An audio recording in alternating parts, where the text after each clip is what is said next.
commissions. The same time, I was invited to go to Santa Fe in America, which I didn't because that's a hell of a trip to go to the US. So, no, I was lucky to have good galleries, but a lot of traveling. Every portrait meant packing suitcases. That's why I didn't want to go to the US, because there was nothing. Yeah. Okay, let's change tack a little bit. Yeah. And talk about the skills that you need as a portrait painter. Well, first of all, you must be a good painter, a good draftsman. That's the basis. But also, it has to do with other skills. You must be able to treat people. You must have a good dosage of self-criticism, which I think is very, very important. You must be able to handle commissions. Sometimes people are not easy. Little by little, I managed, and little by little, I got better in it. Do you find it takes longer to get to know some sitters than others? Problem is with a sitter, if he has a really present ego, he must slow down because I am the one in charge. And if you don't like the sitter, then you're in trouble. Some way or another, you must find the nice aspect of a sitter. You're giving advice to yourself 30 years ago. Yeah. What would be your advice to that novice painter? Well, the most important trick, as I said before, try to be a good painter. And it sounds stupid, but don't trust the opinion of your partner or your family. They think you are great. Doesn't mean that you are good enough to start the business. So see where your level is. Self-criticism is really, really important. Relate to people that you find they are good. See what they charge. Another thing I want to tell people who start, make a pricing list. Imagine that people ask you, what's the price of that portrait? And then you say, well, I think 2,000 euros. It sounds as if you're talking about a second-hand car. There is no negotiation. If you have a piece of paper with a list, you deliver the list, and you're free. Oh yeah, this is the price, half size, complete size, only the head and shoulders. Ah yeah, and background apart. So the list is to blame. And also, what I like to say, give this list from the very beginning. Imagine people asked, can I give you the commission? And said, okay, and then you could talk about it and how it will look like. And halfway you have to tell them the price. No, give the price immediately. Right at the beginning. Yeah. Another thing is this. Sometimes a customer asks you if he can have a photo of the photo shoot. Don't do that. He asks for a portrait, a painted portrait, not for a photograph.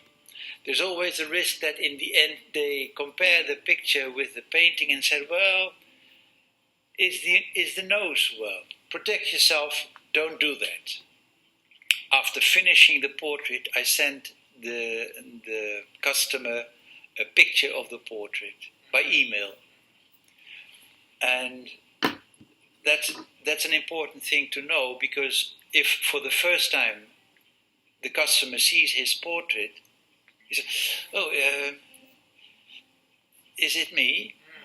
And then he asks his wife, what do you think, is this ear or the nose or whatever?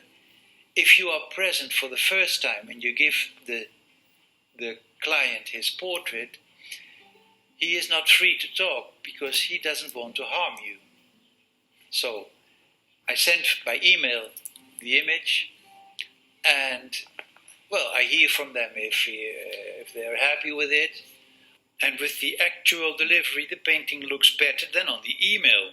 So less stressful, everybody happy. Another thing for starters in this business, don't accept impossible jobs. And an impossible job is, here you have a picture of me, nice picture 10 years ago, I want you to paint that. Make sure that you make your own photos, do the photo session yourself. It always also shows the relation of you with your sitter. Don't accept impossible jobs, although you need the money. Don't do that. Don't do that. Another thing at the end maybe is first to be serious with yourself and be humble. I'm a reporter of the harmony in the sitter. So if the sitter feels well, it's easy to make a nice portrait. That's another thing. The way I did it always, imagine there is a commission. First I visit the client, have a cup of tea or a glass of wine, we talk about the commission, and the next day I come back with my camera. And then people think Ben is already looking, that's more or less, the ears, the mouth. No. I'm just there to be present. And then I go away and people think, well, Ben is a nice chap. It sounds a bit strange, but that's what I'm after. You have to get to know someone. Yeah, and they have to open themselves to you. That's more in the game, in the play. It's theater. It's not bad, but it's sometimes theater because I really must get something to paint. The sitter must give me something in order for me to give it back. And that has nothing to do with your drawing skills. That has to do with your person.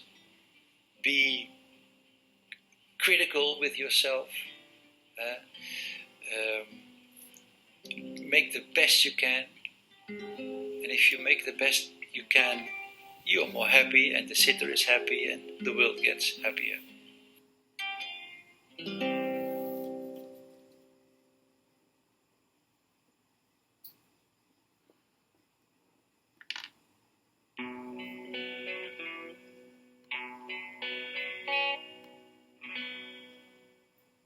As promised, here is the demonstration of the video that you saw last week, more than 2 hours, so I decided to divide it in chapters. You see it in the description, a timestamp, click on it and you go to the section that you want to see. Maybe that's a help for you.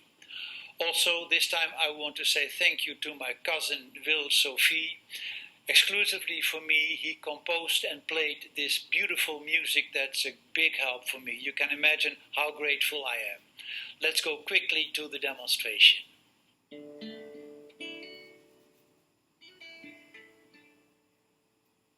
I start with the light flesh tones, white and some terra rosa. And my intention is to make the light flesh tones a touch too dark, because it's easier to make lights lighter and later darks darker. So if you start too light with your lights, then it's difficult to get them even lighter. If they are a touch too dark, let's say a touch darker, then it's easier to make them light. That's my first light, and the second light with a touch more of red deep.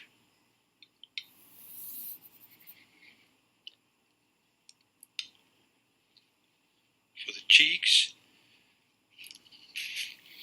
and a light with some more green in it.